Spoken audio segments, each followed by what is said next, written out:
Welcome to Some Stutter Law, Newfoundland and Labrador's first podcast about communicating differently. My name is Paul. My name is Craig.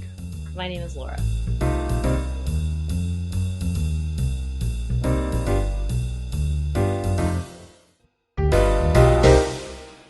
Welcome to Season 6 of our podcast. Greg, Season 6? How Can you believe that? Oh, I know. Team, and this is hard to believe. Season 6, because when I think back to when we first started, this is an awesome accomplishment. We are accomplishments. Some sort of law is an accomplishment. Our plan for Season 6 is going to be a bit different than what we've done in the past. We're going to first shorten our episodes and have a little more banter between me, Greg, and Laura. And then in the second half of the episode, we'll go into the classic interview between Greg and a special guest. And the goal of doing that is to make it more accessible to you guys, our listeners, our viewers. Make sure if you're listening anywhere, you can find your favorite podcast, or if you're watching us on YouTube podcast, that you like, share, subscribe, and do all of those things, because spreading the word is going to help stutterers everywhere, but your support is also going to help our podcast. And also, just to follow up on what Paul and Laura are saying, is they say what I actually like about this new format is that, because I know based on what we know based on the previous conversation, there's a lot of pearls of wisdom, and we don't want to lose these pearls of wisdom. So this is why we're going to divide the scripts in half, in like 20, 25-minute segments. So I'm really excited about it. Go ahead. I'm so glad you're excited about it, Greg. For anyone who's listening, though, who's like, oh no, I love the long-form interviews. I can't believe they're getting rid of it. This sucks. Fear not. We have plans for sharing these with all of you all the same. Feel free to let us know in the comments how you think the best way to go about doing that is. We're thinking of sharing those for everyone on Patreon, but we're not committed to that yet. And like we said, our show is for you. So let us know what you think. Before we get too far into our episode and our discussion, we should give a shout out to what today is all about. Today is October 22nd, 2024, and it's International Stuttering Awareness Day. Definitely, this is a very special day, and what International Stuttering Awareness Day is all about. It's about it is about the stuttering community coming together to support one another, to raise awareness, understanding, acceptance, and education about stuttering. So what I said means to me. I said day means to me is that it's what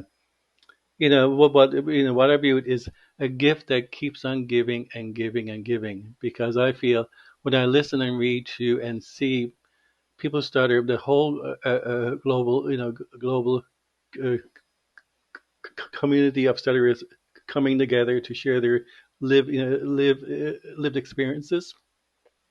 It actually provides us all with hope for hope for a better day, a better tomorrow, and a better future. And I feel that this not only for one day, it's for the whole year. So I wake up each and every morning waiting, looking with anticipation for this gift that keeps on giving and giving and giving. And it's the International Stuttering Awareness Day, coming together not only for one day but for the whole year. And speaking about the stuttering community, Greg and Laura, I want to give another shout out to the stuttering support group on Discord, and they have another site on Reddit. So it's called the Stuttering Support Group, and it's a pretty vibrant and active community. There's lots of conversations and discussions going on. They have a number of channels where you can introduce yourself. You can talk. They have one channel where it says speech victories, another with weekly questions, ask stutterers. So I figured every week we'll just jump into the Discord server here and see what the stuttering community is up to. For example, There's a question that's active right now in discussion. What do you guys do to stop overthinking? From the stuttering point of view, what's overthinking? How does that affect stuttering? How does it affect your ability to communicate? This is a good point, Paul, because this is one of the pearls of wisdom that Richard talks about in his conversation. Because Richard tries not to think too much about stuttering anymore, because Richard's focus on living, fully participating in life, and through exercise, his work, and things like that. But we as people stutter, and myself included. Sometimes I overthink stuttering. I focus on stuttering, and but it's a fine line. So it's a tightrope. But there's a lot of living out there, and this comes across with Richard in our conversation. So, Greg, your answer there, that's actually a really great segue into what this whole podcast is about. This episode is going to feature part of your interview with Richard Holmes, like we said earlier, a speech language pathologist who's also a person who stutters. Let's have a little listen in to what Greg and Richard talked about earlier, and then we'll come back together and discuss it before we sign off. Thank you very much, Richard, for joining us today for our conversation. Yeah, thank you for having me. It's I love the introduction, Greg. That's Oh, thanks a lot, Richard. I appreciate that. But first of all, Richard, can you share with our listeners a little history about your stuttering? Yeah, absolutely. So I've stuttered my whole life.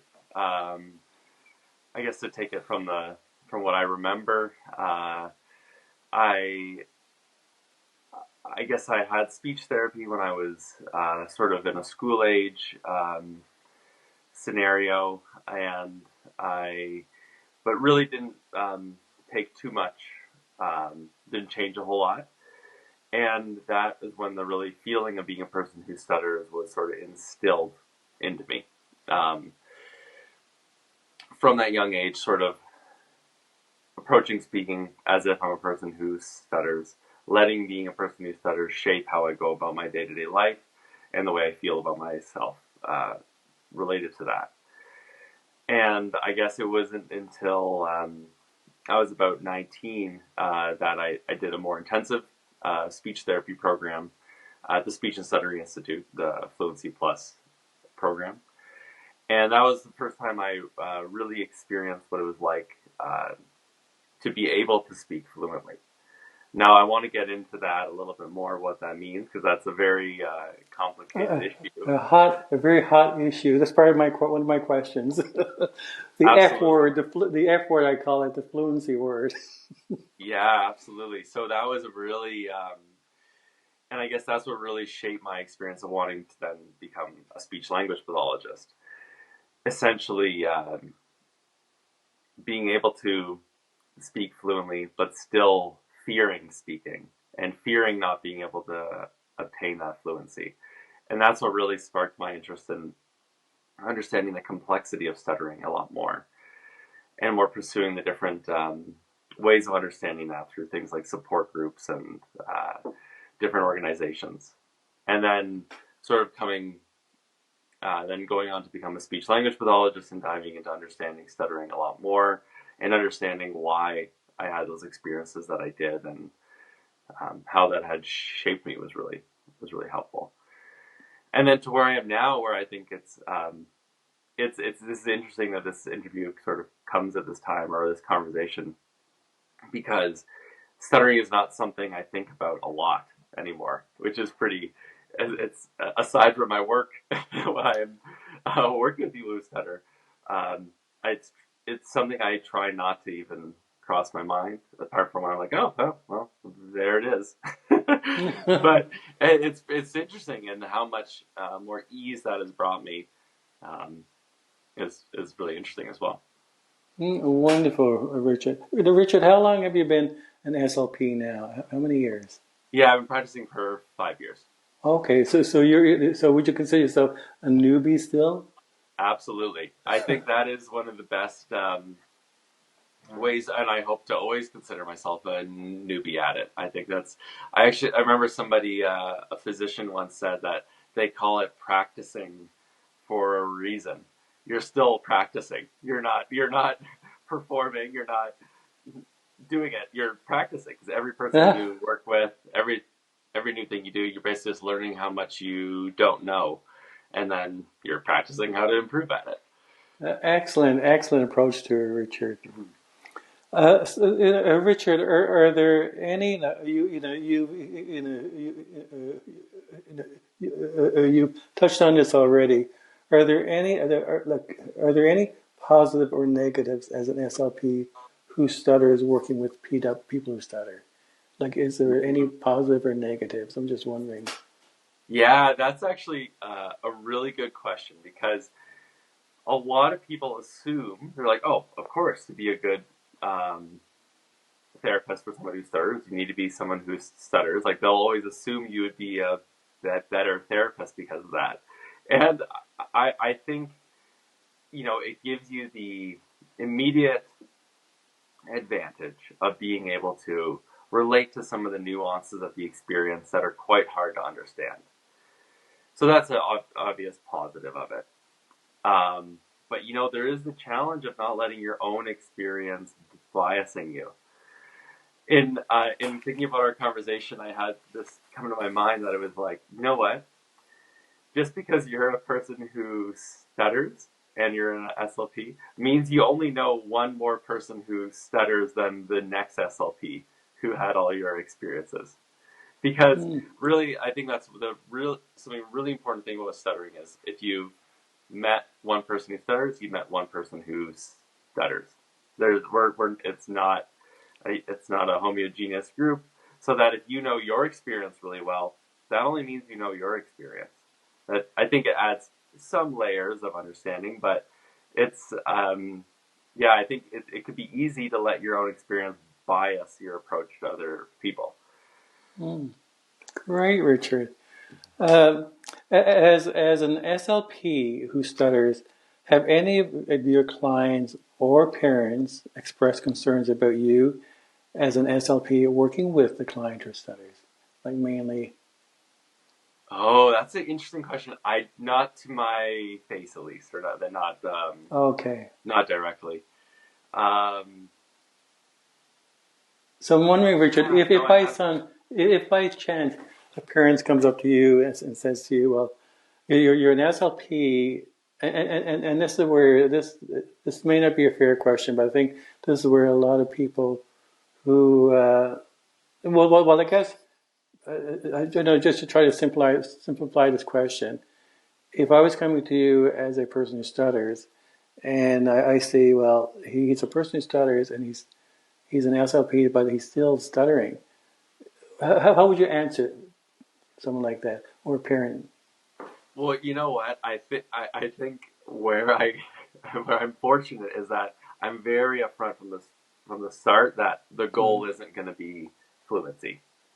Or and I think that's sort of if it's like that thing if you were trying to advertise your services as I guarantee you'll be fluent all the time no matter what.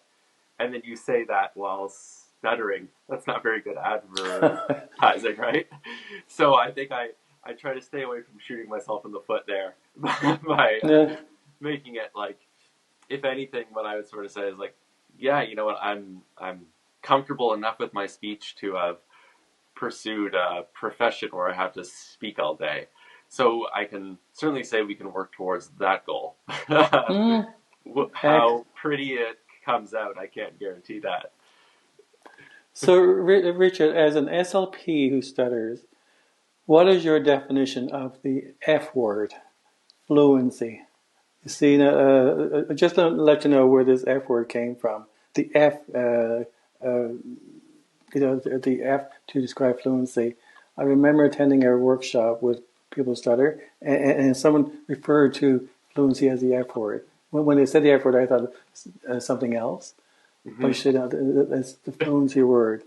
So, Richard, is fluency a bad or an ugly word? And what would you substitute for fluency, or is there a need to substitute? change the word fluency as an SLP? Mm.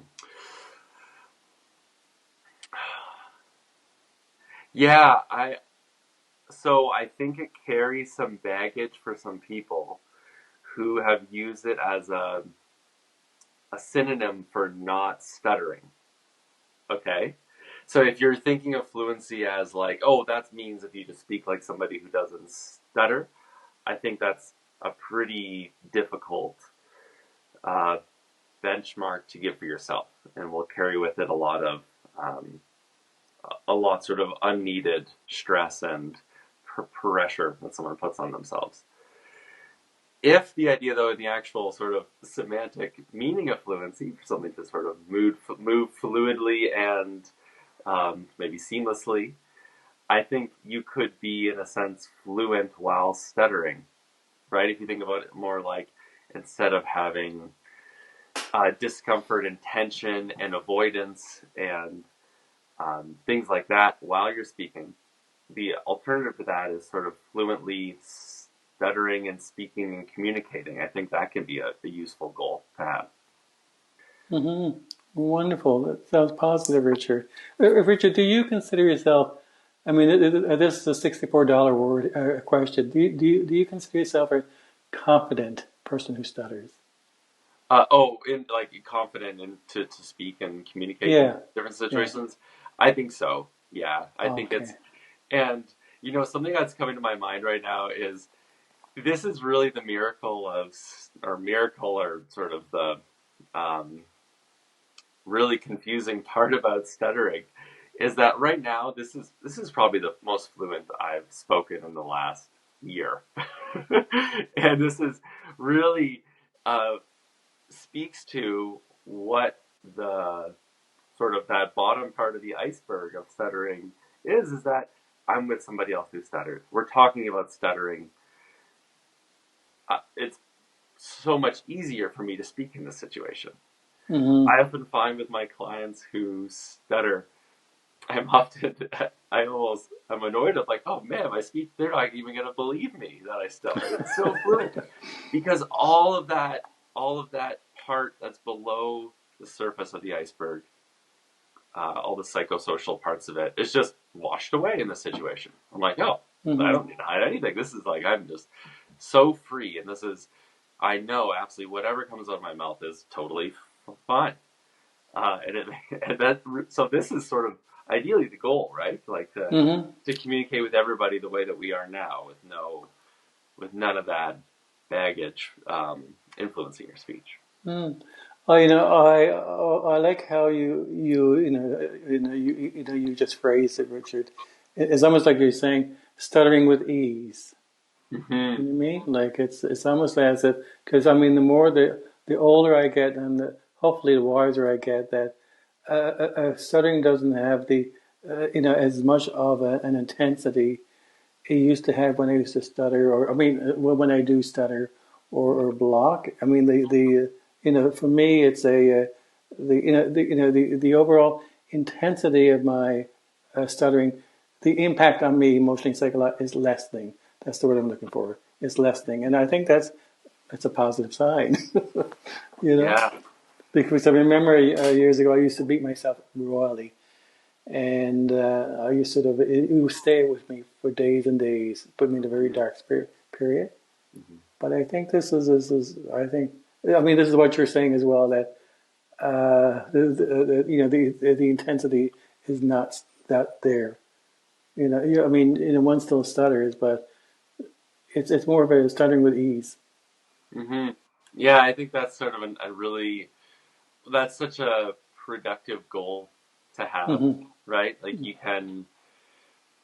like you can work towards that, and that is very like attainable for a lot of people. With a lot, it can take a lot of work, but that is an attainable goal. Mm-hmm. Versus like this idea of, I don't want to ever stutter again. Like that's a pretty tough battle to pick for yourself. Mm-hmm. And so when I mean, much like you, Richard, I did take the Fluency Plus program as well through the Speech and Stuttering Institute, and the late Dr. Kroll was both of our therapists, Mm-hmm. and like it's interesting. The fluency component of it. I think the trend nowadays is the term is being substituted in managing one's stuttering in stressful situations. Do you want to Ah, elaborate that? yeah, I think that's a nice. It's a nice. Just it's amazing how just like even the semantics around it can shift the way you think about it and how you approach the situation. Yeah, managing is in that's pretty wise. Managing in stressful situations or difficult situations. I almost think of it like I think a word I really love is living harmoniously with your stutter. Mm. Yeah, it's it's also similar to our approach of befriending one stutter. Yeah, Yeah. yeah. I know. Danielle Rossi has the cartoon Hmm. about it being like a tiger that's with you at all times. I'm not going to describe this as well as he could, but it's essentially if you turn your back on the tiger for too long, it'll pounce on you, and you need to learn how to live with the tiger and integrate it into your life and just who you are. You have this tiger that's it is a bit of a dangerous thing with you, but if you learn to dance with it, then you can live harmoniously, even though you have this thing following you around.